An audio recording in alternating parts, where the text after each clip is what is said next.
આજે તમારે પુનરાવર્તન કરવાનું છે જે આપણે પહેલા ભણ્યા છે ને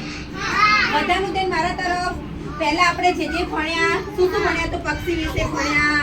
પછી પ્રાણીઓ વિશે ભણ્યા ને બસ લાંબુ નહીં બોલવાનું મારા શરીર વિશે ભણ્યા ને તો આજે આપણે ભણવાનું છે કે હાથ શું કામ કરે છે પગ શું કામ કરે છે આંખો શું કામ કરે છે બરાબર છે તમારા શરીરનું કામ શું છે તેના વિશે ભણવાનું છે પછી પ્રાણીઓ સરખા પ્રાણીઓની જોડ બનાવવાની છે શું બનાવવાની છે એટલે સરખા પ્રાણીઓની જોડ બનાવવાની છે પછી આકારો ઓળખવાના છે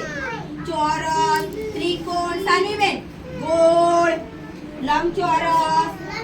આ બધા જ આકારો ઓળખવાના છે અને ટામેટું રમત રમવાની છે અને ઊંટ અને શિયાળભાઈની વાર્તા પણ સાંભળવાની છે આજે આપણે આટલું વસ્તુ ભણવાનું છે તો બધા તૈયાર છો ને